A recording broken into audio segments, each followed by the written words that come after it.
Oke, Anda beragama Kristen, yaitu Anda punya kitab suci, yaitu Bible. Saya beragama Islam, saya punya kitab suci, yaitu Al-Quranul Karim. Saya pengen tanya sama Leo dulu. Apa gunanya kita beragama punya kitab suci, Leo? Apa guna beragama punya kitab suci? Apa gunanya kitab suci dalam agama itu? Ya itu satu panduan ya. Kalau tanya ke kita secara umum ya, itu satu panduan. Karena Panduan untuk kitab apa? suci itu panduan untuk kehidupan. Jadi kitab suci itu kan mengajar baik dan benarnya orang.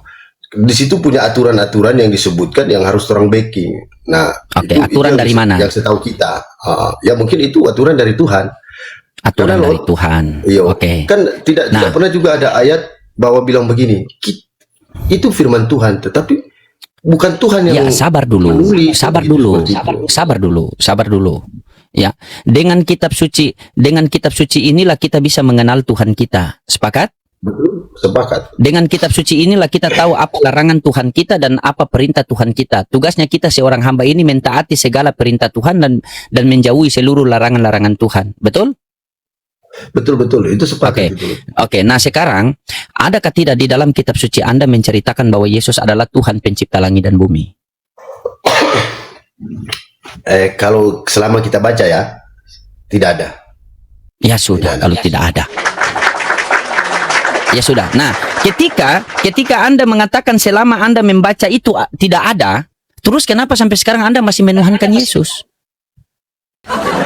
Leo. Kita dengar dulu. Iya, open cam. Harus dengan open cam, Leo. Silakan. Karena Ustadz ini akademis. Open cam. Silakan.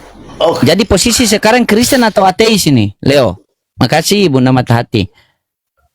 Jadi Leo sekarang ini posisi ateis atau Kristen? Posisi sekarang ini. Pilih. Posisi Kristen. Oh, Kristen. Sudah bukan ateis. Oh iya, sudah bukan Kristen sekarang. Ya, apa yang kamu dengar tadi dari Ustadz? Apa yang mau kau tanggapi? Sebentar kalau mau bilangnya beragama cuma percaya Tuhan, Ya silakan. Apa yang masih beginilah. Ustadz, kita angkat tema saja Ustadz ya. Saya pengen tanya sama dia, apa yang membuat Leo ini masih bertahan di Kristen ya? Begitu ya Ustadz ya? Ustadz. Begitu. Apa yang membuat Leo itu masih bertahan di Kristen? Silakan Leo. Satu, itu agama dari lahir ya. Cuma kayak macam loading kan, terlahir di Muslim jadi mengikuti itu dan kita diajarkan seperti itu. Kedua, banyak sih yang kita minta di dalam nama Tuhan Yesus yang dipercayai orang Kristen, Yesus adalah Tuhan, dan itu dikabulkan. Banyak sih. Jadi kenapa kita masih Kristen? Alasannya karena dua itu saja.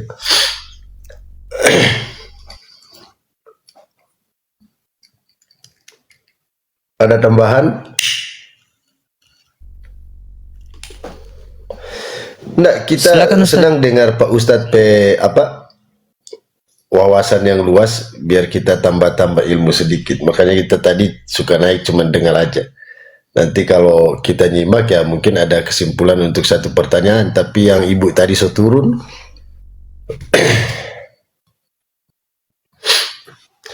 Itu. Silakan Ustadz, mungkin Ustadz mau tanggapi. Mute Ustadz, mute. Dikit saja deh, sebenarnya Kristen itu lahir karena doktrin, ya, ajaran yang sudah didoktrinkan, sesuatu yang dari kecil, ya.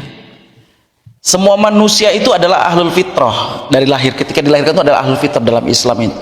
Makanya nggak heran ketika di dalam TikTok ada orang Batak ya, dia punya anak orang Batak, bapaknya Kristen. Ketika dia mendengar azan dia mau masuk Islam, Pak, aku mau ke masjid. Nah ini namanya disebut fitrah. Ya, memang pada dasarnya itu mereka kenapa Kristen? Ya kata Rasulullah karena mereka itu akibat daripada keturunan. Dan lebih parahnya, mereka ini hanyalah ajaran daripada doktrin, sesuatu yang salah diulang-ulang, logical fallacy ya, sesuatu yang salah diulang-ulang lalu menjadi kebenaran, maka ini disebutlah doktrin logical fallacy. Semua orang dunia tuh tahu, kata ibu tadi 2 miliar. 2 miliar Kristen itu tahu bahwa konsep dewa turun ke bumi itu adalah mitologi, bahwa dewa Dionysius, son of the god daripada Zeus yang mempunyai mukjizat anggur dari tangannya, itu adalah mitologi. Tapi ketika ada Tuhan turun ke bumi, kenapa kalian anggap itu lazim? Kenapa kalian anggap itu sebagai bukan mitos? Padahal sama-sama dewa, sama-sama teos yang turun ke bumi lalu menjadi Tuhan. Nah, inilah logikal falasi, inilah yang sedari kecil diajarkan oleh bapak-bapak gereja, anak-anak kecil, bahwa Tuhanmu itu 3 dalam 1. Tuhanmu adalah Tuhan yang menjelma menjadi manusia.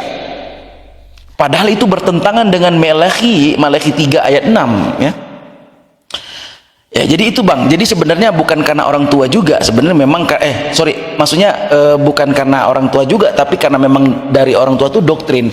Makanya dalam Islam itu mengajak kita berpikir sampai 30 afala yaqilun afala yatafakkarun, mengajak kita berpikir, mengajak kita mencari Tuhan siapa yang sebenarnya. Bahkan tadi sebelum kita masuk ya di jam-jam sebelumnya kita membahas tentang akal ratio dengan revelation. Jadi akal dan wahyu, bagaimana itu akal mencari siapa Tuhan sebenarnya, dan wahyu yang akan menjawab Tuhan yang sebenarnya adalah khalaqus samawati wal ardh, yang menciptakan langit dan bumi. Makanya akal dengan wahyu itu nggak boleh bertentangan. Kalau ada yang bertentangan salah satu saja, berarti akal Anda yang salah atau kitabnya yang salah. Ya, itu Bang Leonardo. Pak Ustadz, kita ada sedikit pertanyaan. Jadi begini, tadi dikatakan bahwa Kristen itu adalah doktrin. Kalau menurut pemahaman kita, semua agama itu adalah doktrinitas. Kenapa doktrinitas? Karena setiap agama ini mengajarkan ada surga dan neraka, ada Tuhan. Sementara di dalam logika berpikir, surga dan neraka itu belum pernah terbukti itu ada. Kalau kita berbicara secara sains, secara ilmu pengetahuan, kan, yang seperti Pak Ustadz utarakan tadi. Jadi yang disebut doktrin sesuatu hal yang nggak ada namun kita percaya, kan seperti itu. Nanti Pak Ustadz koreksi kalau saya salah. Karena gini, agama hanya menjanjikan sesuatu yang nggak ada loh. So bisa buktikan di mana keberadaannya. Karena disebut surga dan neraka itu merujuk pada satu tempat fisik. Nah, contoh logika falasi yang tadi Pak Ustadz utarakan, buat saya itu semua sama falasi. Cara berpikir itu, logika itu yang diterapkan dalam agama. Padahal notabene kita nanti tahu ketika kita meninggal loh, oh ini surga, ini neraka, oh ini Tuhannya, kan gitu. Sekarang belum ada bukti yang merujuk pada hal itu. Ada seseorang yang dari sana terus menyatakan, ya inilah hasil penelitiannya, ini sainsnya bahwa ini ada. Coba jelaskan ke saya secara rasional, kalau satu agama itu merujuk pada satu doktrin yang disebutkan tadi Pak Ustadz, tetapi saya mengambil kesimpulan semua agama itu adalah doktrinitas. Begitu Pak Ustadz. Mohon pencerahan. Oke, terima kasih. Kenapa saya bilang doktrin? Agama Kristen, doktrin itu memang benar, ada yang bagus buat agama sebagai landasan kita ya dalam beragama. Namun doktrin itu harus bisa dibuktikan dulu, harus konsisten, tidak harus diuji. Doktrin itu, kebenaran itu harus diuji dengan akal dan wahyu. Nah, sekarang coba Anda buka kitab 1 Korintus, ini contoh doktrin ya, bahwa contoh doktrin yang salah yang tidak terbukti menurut sejarah. Ya. 1 Korintus 15 ayat 14. Sia-sialah iman Kristen kalau Yesus tidak bangkit. Ya. Standar bukti iman dan itu standar bukti iman dan verifikasi itu beda, ya. Sejarah yaitu beda. Kenapa? Klaim besar mengatakan itu butuh bukti yang besar. Kenapa? Karena kebangkitan ini adalah peristiwa yang luar biasa. Kenapa luar biasa? Melanggar hukum alam. Maka standar buktinya itu harus sangat kuat dan independen. Ya. Kalau memang dia itu bangkit, Yesus itu bangkit, Seharusnya tuh bangkit itu harus ada yang mengakui bahwa dia itu benar-benar bangkit, bukan hasil dari internal mereka. Seharusnya dia bangkit itu ketika Yesus disalib, dia bangkit, baru diakui oleh dunia. Itu baru sejarah. Tapi secara faktanya sumber utama hanya dalam perjanjian baru, ditulis oleh pengikut, bukan saksi yang netral. Tidak ada rekaman langsung atau bukti fisik, apalagi forensik dari orang-orang Romawi, orang-orang Saduki, orang-orang Yahudi yang notabene-nya musuh daripada Yesua Masiya waktu itu. Makanya ini namanya apa? Kesaksian iman, tapi bukan bukti yang ilmiah. Di dalam Injil pun kontradiksi. Ini sesudah ya, yang dalam Injil itu hanya kubur kosong nggak berlaku dalam sejarah. Siapa yang datang ke kuburan? Di Injil Matius 28 ayat 1 Maria Magdalena dan Maria lainnya. Injil Markus 16 ayat 1 3 perempuan. Injil Lukas 24 ayat 10 lebih lengkap lagi. Injil Yohanes 20 ayat 1 hanya Maria. Pertanyaannya, mana yang benar? Siapa yang datang ke kuburan? Ini saja Bible Anda kontradiksi di sini. Ya. Siapa yang ada di kubur? Matius 1 malaikat, Markus 1 pemuda, Lukas 2 malaikat, Yohanes 2 malaikat. Jadi ini bukan detail yang kecil. Nah, habis baterai ya. Tapi ini inti kejadian. Apakah murid langsung percaya? Ada yang langsung percaya, ada yang tidak. Ini menunjukkan bahwa kesaksian awal pun nggak yakin. Tidak ada saksi langsung kebangkitan di sini. Jadi tidak ada satupun ayat yang menggambarkan proses kebangkitan itu sendiri. Semuanya hanya kubur kosong, hanya penampakan setelahnya. Secara logika, kubur kosong itu bukan bukti kebangkitan. Bisa saja tubuhnya pada saat itu dipindahkan, kesalahan lokasi atau interpretasi spiritual. Makanya timbul konsep Yesus gak mati disalib. Ya, konsep siapa? Basilides. Dalam konsep satu lagi swoon teori namanya. Yesus hanya pingsan disalib. Karena kalau dia bangkit nggak mungkin. Makanya dalam Islam tuh Al-Quran itu surah An-Nisa wa ma qatalahu wa ma salabuhu walakin subbiha lahum. Mereka tidak membunuhnya dan tidak menyalib, tapi apa? Diserupakan bagi mereka. Artinya apa? Narasi penyaliban yang jadi standar sendiri dipertanyakan dan diperdebatkan di dalam Kristen sendiri maupun Islam. Jadi klaim kebangkitan tidak berdiri kokoh. Yang ngomong saksi kebangkitan itu siapa? Paulus. Kita semua tahu Paulus tidak pernah bertemu dengan Yesus. Ya, tidak pernah melihat Yesus disalib, tidak pernah melihat Yesus bangkit.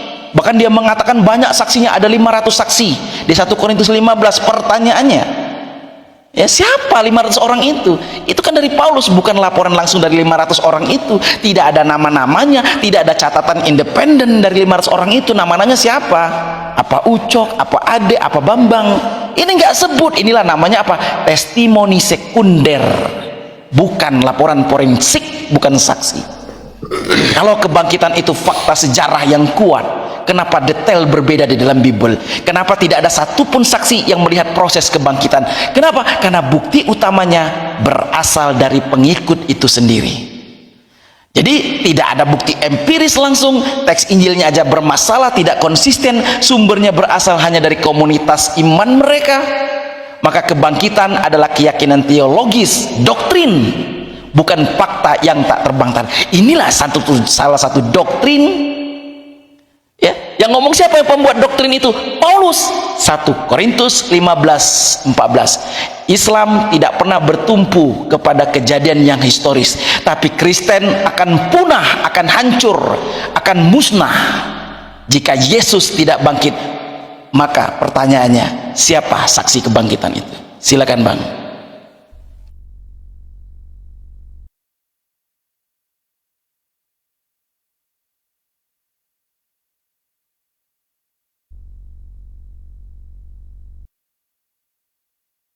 Kenapa dia merajuk? Kenapa? Leo merajuk. Oh, kira merajuk. Iya, iya. Lanjut. Jadi Pak Ustadz gini, saya tanggapi sedikit. Makanya tadi itu ajaran Kristen yang Pak Ustadz sebutkan tadi itu adalah sebuah pengajaran yang tertulis di Bible ya. Tetapi yang menjadi pokok utama masalah doktrinnya sekarang pun enggak. Karena gini, kenapa saya bilang doktrin? Semua agama itu percaya ada surga dan neraka, tetapi tidak bisa membuktikan keberadaannya. Kalau tentang konsep isi pengajaran ya bisa saja kita sebut ini doktrin sesuai dengan dalil ayatnya ada bukti fakta. Tetapi saya ambil garis besarnya aja. Surga dan neraka itu di mana sih? Apakah bisa ada satu manusia membuktikan bahwa itu ada? Kan begitu. Nah, jadi buat saya, kalau mau kasih saya pemahaman, kasih analogi yang masuk akal. Karena surga dan neraka merujuk pada tempat. Tidak bisa dianalogikan dengan sesuatu yang kemarin saya tanya sama Bang Suma, dianalogikan pakai akal. Tetapi dia buat satu judul pembunuh akal. Kalau dia buat judul pembunuh akal, berarti pembunuh ini tahu di mana keberadaan akal. Kan gitu. Kontradiksi kan semua. Yang jadi pertanyaan saya itu satu aja. Tunjukkan di mana surga dan neraka. Kenapa harus dipercaya kalau itu bukan sebuah doktrinitas? Kalau tentang isi Bible atau isi kitab suci, ya mungkin akan merujuk pada doktrinitas. Karena begitulah, setahu saya begitulah setiap orang untuk merekrut umat, mereka akan menyatakan bahwa ini ada Tuhan, Tuhan ini benar, surga ini ada, neraka ini ada. Tetapi intinya, doktrinitas yang saya pertanyakan tentang surga dan neraka, kasih saya bukti yang valid, di mana keberadaan itu. Karena itu merujuk pada satu tempat. Saya menganggap, ya Bang Leonardo, tadi saya anggap Anda kan Kristen. Sebenarnya ini pertanyaan daripada orang-orang yang ateis sebenarnya ya. Anda kan menanyakan tentang sudah jadi ateis lagi dia sekarang, Ustaz. Bukan. Dia tergantung waktu. Kalau biasa di atas jam 12 langsung jadi ateis dia. Begini loh. Kalau masih jam 11 itu Kristen. Bukan. Itulah begini. Leonardo. Jadi begini, setiap manusia ingin mencari kebenaran tentang agama. Tidak merujuk pada satu agama. Pastinya kan begitu. Oke, sudah paham deh, aku udah nangkap Ya. ya. Aku udah nangkap. Jadi bukan karena Jadi saya gini, bertanya itu terus saya ateis, enggak. Saya enggak seperti itu. Iya, iya. Oke. Saya bertanya yang Sebenarnya secara sains, secara logika. ya, makanya saya tujuan secara ilmiah juga tentang kebangkitan tadi ya. Karena itu salah satu contoh bahwa doktrin itu harus, semua agama tuh memang memiliki doktrin, maka harus diuji doktrin itu masuk akal atau tidak. Nah, kalau Anda bertanya tentang bahwa semua agama itu adalah doktrin, surga dan neraka itu di mana? Ya. Doktrin bukan berarti otomatis salah, Bang. Makanya perlu diuji dulu. Pada dasarnya adalah ajaran atau seperangkat keyakinan, landasan iman. Nah, sains juga mempunyai teori dan proposisi di sini yang harus apa? Perlu kita buktikan. Makanya filsafat juga memiliki premis yang terus dipertanggungjawabkan.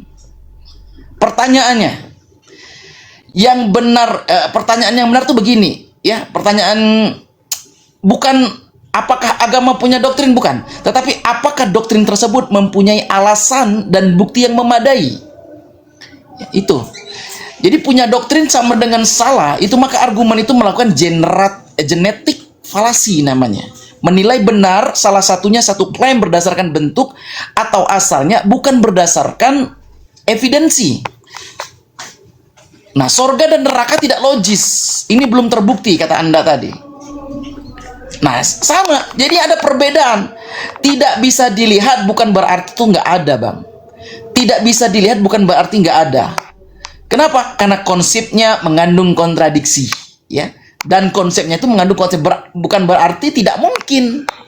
Contoh sederhananya begini. Elektron itu tidak terlihat dengan mata telanjang. Tetapi keberadaannya tidak dianggap tidak logis. Kenapa? Karena ada bukti tidak langsung yang mendukungnya. Jadi apakah kontradiksi logis dalam konsep surga dan apakah kontradiksi logis ya dalam konsep surga dan neraka? Itu jadi pertanyaan. Ya kalau jawabannya karena saya belum pernah melihatnya, Anda belum kan? Karena saya belum pernah melihatnya. Itu bukan kontradiksi logis namanya. Itu masalah epistemologi. Ya. Epistemologi apa? Bagaimana kita mengetahui sesuatu kalau Anda mengatakan saya belum pernah melihatnya. Nggak bisa dibuktikan. Nah, tetapi apakah Islam mempunyai bukti bahwa sorga dan neraka itu benar-benar ada? Kan itu pertanyaannya juga bagi Islam. Islam tidak mengatakan manusia bisa membuktikan sorga dengan eksperimen laboratorium sekarang, enggak. Justru Al-Quran menjadikan kehidupan akhirat sebagai apa? Al-ghaib. Gaib. Namanya gaib. Ya. Surah Al-Baqarah ayat 3. Pak Ustadz, saya mengerti ini. Malam ini saya dapat pencerahan yang masuk akal dan logika. Makanya saya bilang yang typing di bawah, kalian harus banyak belajar sama Panglima Muda L ya. Seperti itu. Begitu cara menjelaskan sesuatu yang dapat dicerna oleh nalar kita sebagai manusia. Bukan kita membuat satu analogi pasar yang membuat orang bingung. Dan hanya orang bodoh yang bisa percaya itu. Benar nggak Pak Ustadz? Ya, benar. Kalau cara mencernakan logika orang seperti ini, orang akan mengerti. Karena dia juga punya intelektual. Tetapi ketika kita menganalogikan sesuatu, pertanyaan, dengan analogi yang tidak nyambung, itu hanya orang bodoh yang bisa percaya. Makanya orang yang punya intelektual akan ngotot, akan ribut. Tapi kalau seperti ini, boleh tanya Loding, saya kalau nggak masuk akal saya ngotot. Sama Pak Ustadz saya nggak ngotot, karena saya cerna pakai intelek saya. Ini logik, ini masuk akal. Jangan pernah menganalogikan sesuatu hal dengan hal yang tidak berkaitan, tidak berhubungan. Itu yang disebut falasi, cacat berpikir. Tetapi orang bodoh mempercayai itu. Ini yang Pak Ustadz sebenarnya harus lebih, buat saya Mr. Loading ya, saya sungguh-sungguh bangga saya dapat pencerahan secara logika. Udah berbulan-bulan makan tahun saya bisa cerna logika saya. Bahkan Mr. Loading juga pikir logika saya ini falasi, logika yang mengarah pada bunglon, bisa hari ini jam ini sekian karena mereka tidak mengerti apa logika itu. Tetapi dengan pencerahan Pak Ustadz, ya saya jempol, benar. Itu disebut logika, itu disebut sains, itu disebut ilmu pengetahuan. Kayak tadi ultron itu sesuatu yang terlihat, sesuatu yang nggak ada belum tentu terlihat. Nah itu analogi, analoginya bisa kemana? Bukan kita pakai akal. Muka kamu kalau kaca di mana? Bisa lihat belakang nggak? Pasar itu namanya. Inteleknya di mana? Otaknya di mana? Nah itu Pak Ustadz yang kebanyakan saya masuk ke Komal. Mereka nggak ngerti karena cara berpikir nggak sampai di situ. Tapi saya bersyukur banget. Kalau masalah hidayah itu urusan Tuhan. Ya. Sekarang saya masih Kristen karena sesuatu yang saya minta kepada Tuhan Yesus yang dipercaya orang Kristen itu diberikan. Jadi masalah akidah atau hidayah itu urusan Tuhan. Saya hanya mencari kebenaran. Ya, kayak contoh tadi Pak Ustadz bilang, agama itu dari lahir. Ya jelas. Saya terlahir di Kristen berarti saya harus Kristen karena itu doktrinnya. Doktrin pengajaran ke saya. Sudah hampir setahun saya buat pertanyaan itu, baru sekarang saya dapat jawabannya, Mr. Loading. Jadi bukan saya jam ini berubah, waktu ini berubah, tidak. Logika kalian yang nggak sampai untuk ke situ. Iya, janganlah merajuk. Tadi kan intermezzo, kok merajuk? Enggak, betul. Tapi kita PHT sekarang, Lot. Tapi hari ini plong. Undang-undang saya berarti. Ya. Berarti. Kita PHT plong karena apa? Ternyata punya jawaban. Iya, ini punya. Setiap pertanyaan itu punya jawaban. Cuma ada satu pertanyaan yang tidak punya jawaban. Kenapa Pak Ustadz? Iya.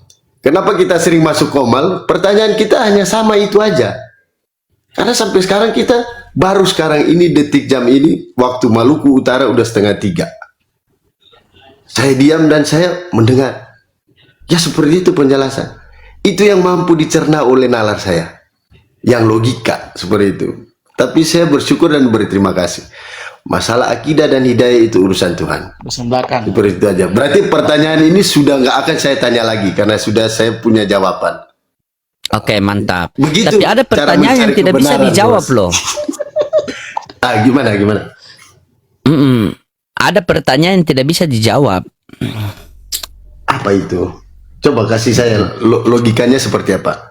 Sebuah pertanyaan yang nggak pernah ditemukan jawabannya. Oke. Tunggu, Lot potong cerita. Sekarang kita kasih tahu kita profil. Oke. Sebenarnya kita selalu ke Ternate. Cuman kita belum punya waktu yang pas ketemu anak. Karena kita jujur kita berusaha di Galela. Oh, Di Galela. tempat mayoritas muslim. Kita papa Iya. angkat itu orang muslim. Kita beli kopra dan pala. Mm-mm. Dan waktu puasa, ya waktu puasa, sahur itu mereka udah masak makanan saya siang, taruh di kamar. Oh, Masya Allah. Makanya Luar biasa, saya tidak pernah membenci orang Islam, enggak. Saya bukan penghujat, tapi saya ingin tahu kebenaran secara logika itu aja. Terlalu naif. Makanya saya banyak Betul, bagus. bilang kamu goblok, kamu bodoh. Dan itu benar keluar dari mulut saya karena memang nyatanya seperti itu Pak Ustadz. Seperti itulah. Jadi saya punya usaha di Galela, di Sokonora Lot. Gudang di Sokonora dengan di Iya, kalau ke Ternate mampirlah di rumah. Di rumah kita sini. bukan apa ya, kita masih ada rasa kepikiran, tapi sekarang kita plong, kita rencana Jumat kita Apa yang mau batagi karena difikirkan coba? Apa lagi yang mau difikirkan? Coba. ini Kalau kamu namanya kan manusia, Lot. ya kalau kamu ini kan begini Leo. Kamu ini kan selalu pakai logika. Ya, memang harus logika begitu. terus. Iya, oke, Betul, baik. betul. Masuk logika tidak manusia melahirkan Tuhan. Tergantung sudut pandang, Lot. Nah, karena itu kan? masalah Nah, akidah. ini Makanya bukan tadi logika, Pak ini Ustadz, logila ini. terada, Nah, coba bagaimana? Bukan, Lot. Sudut pandang bagaimana tuh? Coba. Lo dengar Coba. dengar dulu tadi. Makanya Pak Ustadz itu kasih dalil di dalam Bible, saya tidak membantah. Saya mengikuti narasi itu karena itu masuk akal. Sekarang gini, setiap apa yang tercatat, sebuah akidah, sebuah kepercayaan yang tertulis itu tergantung perspektif pandangan seseorang di dalam menilai apa yang tercatat itu dari segi mana. Kan seperti itu Pak Ustadz. Tidak semua orang bisa menilai sesuatu menurut perspektifnya dia, tidak. Pasti Terus itu akan ada mana argumentasi. jawaban saya tadi? Coba kita mainkan logika dulu. Kita mainkan logika. Oke. Tadi kan Makanya jawaban kita seperti itu loh. Itu tergantung sudut iya, pandang. sabar. Tadi kan pertanyaan saya begini, apakah manusia bisa melahirkan Tuhan? Nah, kamu mengatakan berbeda pandangan. Coba, berbeda pandangan itu berbeda seperti apa? Coba. Manusia kita jelasin melahirkan sedikit, ya. Tuhan. Coba, ya. Kita jelasin dikit, Lot. Yang dipercaya orang Kristen, Yesus itu adalah Tuhan yang dilahirkan oleh Maria. Iya, betul. Jadi begini, kita kasih pandangan sedikit ya. Sebenarnya secara logika itu tidak masuk akal. Ya sudah, aman, selesai. Dapat poinnya. Dengar dulu. Oke, selesai. Iya, dengar dulu. Sebenarnya secara logika tidak masuk akal. Tetapi ada orang yang bisa membuat analogi itu seperti ini. Tergantung, makanya kita bilang tergantung kita menangkap itu seperti apa, terus kita cerna. Nah, itu yang disebut akal sehat. Kalau Maria hamil, itu dari siapa? Atas petunjuk siapa? Dari Allah. Bisakah kita sebut dia anak Allah? Ya jelas, karena Yesus punya predikat anak Allah. Nah, benih ini dari mana? Apakah dari malaikat Jibril? Nah, logika itu yang harus kita bahas, yang harus kita bedah. Tetapi untuk membedah itu kita akan jadi satu pertentangan argumen yang fatal. Coba tanya Pak Ustadz, itu secara logika berpikir. Inteleknya seperti itu. Karena sesuatu hal yang masalah akidah itu harga mati. Makanya kita tidak mau beragama yang memegang satu akidah kok nggak pakai otak, orang Manado bilang. Iya, makanya itu kita apa selalu yang bertanya. ditanya. Jangan terlalu bicara terus, kasih Ustadz, kasih saya lagi. Ini semua kamu terus. Bukan loh, Ini sedikit trik-trik mau menjelaskan. menghindar dari pertanyaan sebenarnya. Ini. Bukan. Saya suka kalau main Kan- akal. Begitu. Bukan. Kita bukan menghindar. Loading tanya kan kita bilang, ya secara logika itu tidak masuk akal. Ya benar, tapi kita menjelaskan sesuatu. Sama yang Pak Ustadz bilang, sesuatu hal yang tidak terlihat bukan berarti Coba, tidak Leo. ada. Kan begitu. Leo, saya kasih dua analogi sama kamu ya. Yang analogi pertama, kalau di dalam kitab suci sudah tertulis bahwa ini adalah remote, tiba-tiba datang seorang pendeta menjelaskan bahwa ini adalah HP. Itu pendeta miring atau lurus? Sayangnya tidak ada tertulis di Alkitab itu. Iya, ini Remote. analogi. Makanya analoginya jangan bawa Alkitab. Misalnya, Oke. ini remote. Jikalau jikalau ini sudah tertulis dalam satu buku bahwa ini adalah remote, tiba-tiba datanglah seseorang menjelaskan bahwa ini adalah HP, berarti orang itu lurus Ya, gila. atau miring? Ya, Gila ya. Bukan lurus. Gila. Oke. Oh. Di dalam kisah para rasul 4 nomor 27 tertulis Yesus hamba Tuhan. Di dalam kisah para Ya, rasul betul. 3:13 tertulis sabar, Yesus hamba Tuhan. Sudah tertulis di dalam kitab suci Anda bahwa Yesus hamba Tuhan. Tiba-tiba datang pendeta menjelaskan bahwa dia Tuhan. Berarti pendeta apa itu? Kita nggak bisa sebut dia gila. Karena begini loh. Silakan. Ya. Karena itu adalah sebuah doktrin pengajaran. Sambil cas ya. Siap, Ustaz. Iya. Baca sama Iya, mau Pak sholat Ustadz, dulu iya, ya. Pak Ustadz.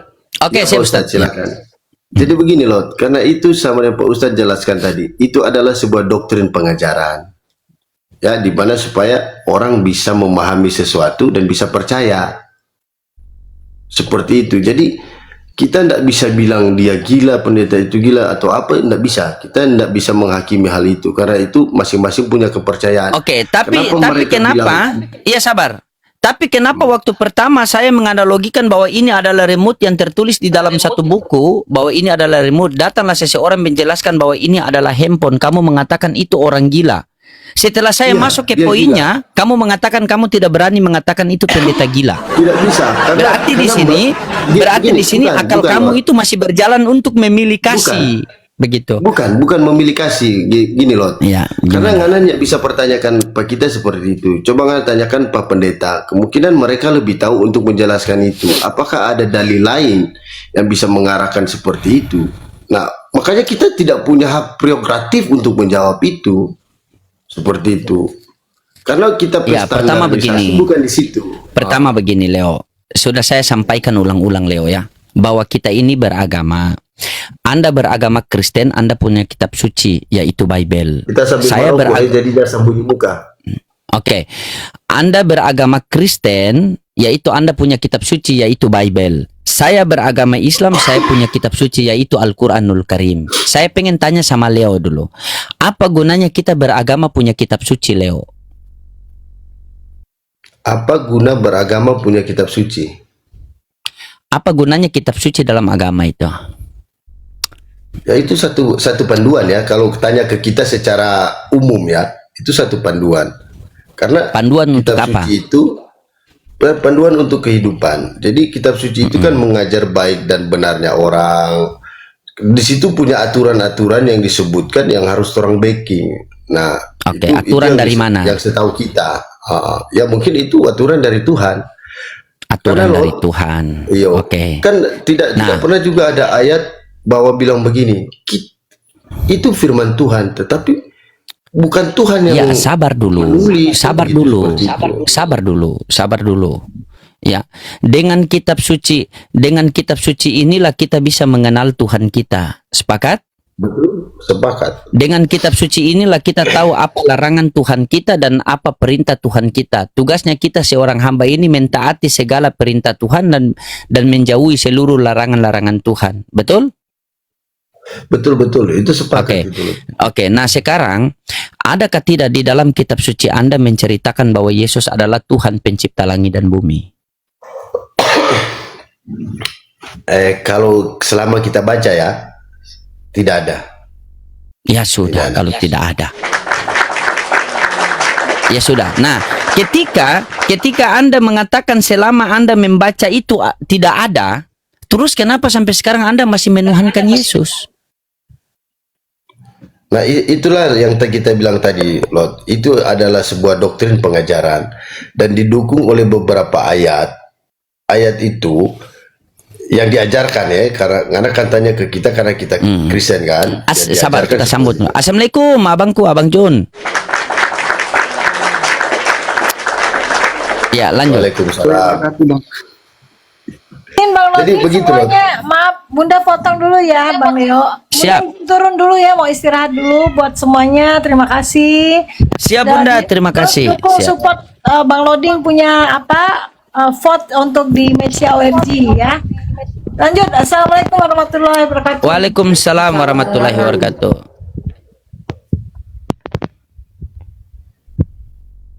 Iya, lanjut Lot. Lanjut Leo. seperti itu. Nah, kita tidak menguasai tentang itu. Selalu kita berpikir secara logika. Makanya kita selalu bertentangan dengan yang namanya agama. Nah, kita selalu berpikir begini, ya sudah, agama itu doktrin, percaya saja, imani saja, dan itu benar, semua agama itu seperti itu. Loh, nanti mati juga baru kita tahu agama mana yang benar, layak di surga atau pantas di neraka. Ini secara nalar, ya, secara berpikir kita sebagai manusia. Ya, kalau ada bantahan tentang itu, berarti orang itu buktikan, kan begitu aja. Masuk akal enggak? Kita bisa menerima enggak? Kan seperti itu. Jadi seperti itu loh sih kalau buat kita, Rang. Nanti coba si Bang Jun ada enggak lain pencerahan yang apa ya? Coba mana tahu bisa dicerna oleh akal sehat kita kan. Yang jelas kalau kita tidak masuk akal pasti kita bantah. Begitu. Pasti ada argumentasi.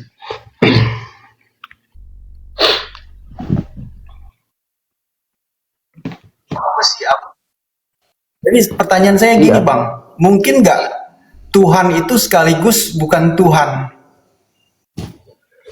Pertanyaan itu udah berulang-ulang kali orang tanya. Jawaban termasuk loading tadi tanya seperti itu, mengarah ke situ. Makanya saya bilang tergantung perspektif, tergantung sudut pandang, karena itu adalah sebuah doktrin pengajaran. Sayangnya Tuhan nggak kayak gitu, Bang. Tuhan menjelaskan dalam Bible, kenapa kemudian orang menuhankan yang namanya Tuhan? Orang menuhankan Tuhan tuh karena Tuhan itu maha kekal, dia maha pencipta, dia tidak bisa mati.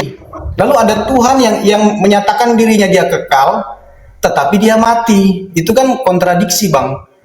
Tuhan, kenapa kita bertuhan? Karena kita tahu Tuhan itu kekal. Kenapa kita bertuhan? Karena kita tahu Tuhan itu tidak lemah. Kan itu alasan kita bertuhan kan? Lalu kenapa kita terima ada yang Tuhan yang tidak kekal? Ini kan logical fallacy. Lalu bagaimana kita mau selamat bergantung sama Tuhan yang tidak kekal gitu, Bang? Itu kan logical fallacy. Seharusnya kalau orang yang berakal sehat, dia tidak akan terima doktrin itu. Karena doktrin itu bertentangan dengan ajarannya sendiri. Bayangkan dalam satu kitab, Bang. Dalam satu kitab nih, yang satu kitabnya bilang Tuhan itu kekal. Lalu dalam satu kitab itu juga bilang Tuhannya mati. Nah, yang benar apa? Benar kata Yesus. Ajaran Yesus, Tuhan itu satu. Siapa Tuhan itu? Elohim. Karena cuman Elohim yang kekal di situ tercatat. Lalu benarlah Yesus sebagai utusan manusia biasa. Sebenarnya simple sih, Bang. Sesimpel itu sebenarnya sih kalau kita ini. Asadu.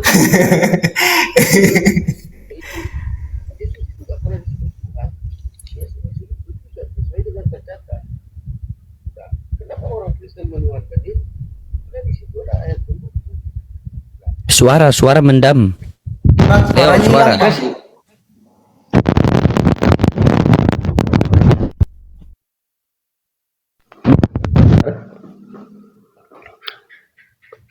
Bisa dengar?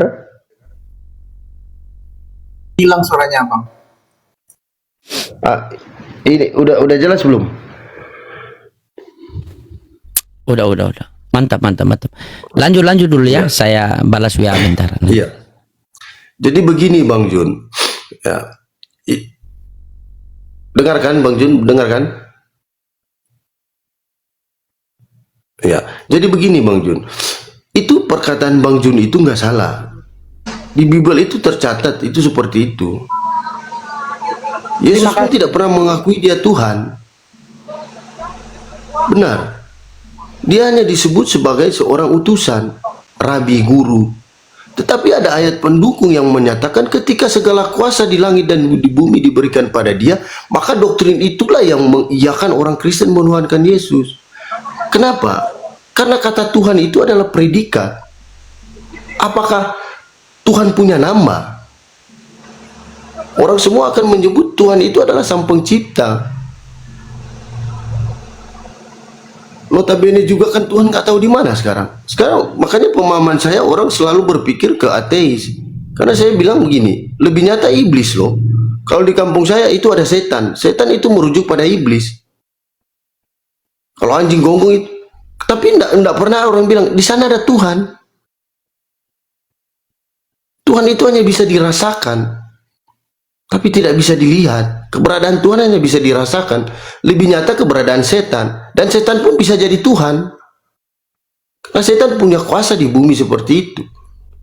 Jadi untuk membedah sebuah misteri ini penuh dengan kebingungan. Jangankan orang Kristen, orang Muslim pun buat saya bingung. Kalau kita cara berpikir pakai akal sehat, tidak berdasarkan doktrin. Makanya tadi Pak Ustadz itu saya bertanya sama Pak Ustadz. Saya bilang itu doktrin, agama itu semua doktrin, karena surga dan neraka tidak ada. Itu merujuk pada satu tempat dan tidak pernah ada yang membuktikan itu. Tetapi dia menjelaskan secara sains yang mampu dicerna oleh nalar saya dan masuk akal. Bukan dia membuat satu analogi yang pasar dan hanya orang bodoh yang percaya seperti itu. Seperti itu Bang Jun. Jadi itu tergantung sudut pandang. Tidak bisa pertanyakan karena itu sebuah akidah. Hidayah itu milik Tuhan. Seperti itu. Buat saya. Jadi kalau mau bertanya lebih ke saya itu, saya hanya senyum aja, tertawa aja. Silakan Bang Jun. Jadi ya silakan. Jadi gini Bang, kenapa di situ dikatakan Allah itu mengatakan bahwa hidayah itu milik Dia, sebetulnya ada maksud. Nanti kalau seperti itu Bang konsepnya, kita cenderung menyalahkan Tuhan Bang. Sebetulnya juga Allah mengajarkan hidayah itu dijemput. Nanti kalau abang masuk neraka, abang ngeles. Wah, Tuhan nggak kasih saya hidayah. Padahal enggak Bang. Makanya itu Al-Quran itu diturunkan kan, kita dikasih akal supaya kita bisa memilih dan memilih itu Bang. Kalau makanya saya heran juga teman-teman banyak yang ngeles. Saya nggak dikasih hidayah. Enggak, semua manusia dikasih hidayah. Apa buktinya? Dikasih akal dan dikasih kitab. Maka kita memilih. Soalnya kalau gitu konsepnya Bang, kita nyalahkan Tuhan Bang, sudah pasti itu. Jadi yang namanya hidayah itu dalam Islam itu memang harus dijemput juga. Kan kita bisa bedakan mana yang baik, mana yang salah. Kan begitu Bang. Ya, kalau penjelasan Bang Jun seperti ini, Bang Jun bisa terjebak loh di dalam pertanyaan. Justru kalau terjebak penjelasan Abang tadi. itu, kita nyalain Tuhan Bang. Kenapa saya bilang Allah nggak kasih saya hidayah, padahal saya dikasih pilihan. Abang bisa milih nggak sekarang? Bisa. Cuman abang yang nggak mau milih. Abang tadi bilang kan, abang mengandalkan logika. Sementara ketika abang bertahan, bertuhan, logikanya nggak dipakai. Iya, makanya gini Bang Jun. Makanya saya bilang Abang Jun bisa terjebak. Kenapa Tuhan terlalu naif seperti itu? Menciptakan sebuah perbedaan sehingga terjadi sebuah propaganda. Sebuah argumentasi. Mencari mana yang lebih benar. Agama saya yang lebih benar, agamanya yang lebih benar. Kenapa nggak ciptakan semua agama muslim lah kalau semua yang lebih benar? Kenapa saya bilang bisa terjebak dengan penjelasan Bang Jun? Karena logika orang berpikir akan mengarah ke situ. Ya, apakah Tuhan menciptakan manusia hanya sebuah eksperimen untuk diperdebatkan, untuk diargumentasikan tentang ketuhanan? Kan enggak. Cobalah berpikir secara logik. Kenapa nggak ciptakan manusia semua jadi muslim kalau muslim yang benar, jadi Kristen kalau Kristen yang benar? Apakah ini disebut logika falasi atau orang bodoh? Enggak, itu secara sains dan itu dapat diuji. Seperti itu Bang Jun. Jadi tolong kasih saya penjelasan yang bisa dicerna oleh nalar saya. Nah, satu jawaban pertanyaan saya udah dijawab oleh Pak Ustadz dan saya benar plong, benar, saya jempol, saya apresiasi. Gini jawaban secara ilmiah. Bukan kita pakai asumsi pemahaman kita yang kita terima daripada sebuah doktrin agama. Bukan seperti itu. Makanya orang kadang berpikir saya adalah ateis atau apa. Makanya saya bilang sebuah akidah itu harga mati. Nggak bisa diotak-atik. Karena ada banyak alasan di situ Bang Jun. Kenapa orang memilih Kristen? Kenapa orang memilih Islam? Nah kalau kita mau kasih analogi ke bahwa supaya manusia tahu tentang benar dan salah. Wow, bisakah saya menyalahkan Tuhan terlalu kejam dengan perbuatan Tuhan seperti ini? Oke, bisa. Ya, Karena itu saya masuk akal. Di surah Al-Kahf ayat 29 bunyinya gini Bang. Maka barang siapa menghendaki, hendaklah dia beriman. Dan barang siapa menghendaki, hendaklah dia kafir.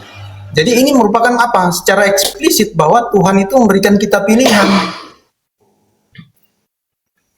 Kan gitu Bang. Saya Bang, Iya, bisa saja iya, saya memilih. makanya saya bilang gini Bang Jun, itu dalil yang tertulis secara doktrin agama atau doktrin pengajaran. Tetapi secara manusiawi, saya akan berkata seperti ini. Kenapa Tuhan sekejam itu menciptakan manusia dengan banyak perbedaan sehingga terjadi propaganda atau perseteruan argumentasi Oh itu. bahwa agama saya yang Oke, paling oke, benar, oke. agamanya yang paling benar. Ya sudah, saya jawab Bang. Oke. Oke Bang, saya jawab ya. Kenapa Tuhan kok bisa dikatakan jahat? Gak jahat Bang, Abang kan disuruh pilih. Enggak, itu Pak pandangan saya daripada penjelasan Abang Jun. Kalau memang seperti itu, makanya saya bilang begini. Tadi Pak Ustadz menjelaskan seperti ini. Dengar ya, Pak Abang Jun dengar baik-baik. Pak Ustadz menjelaskan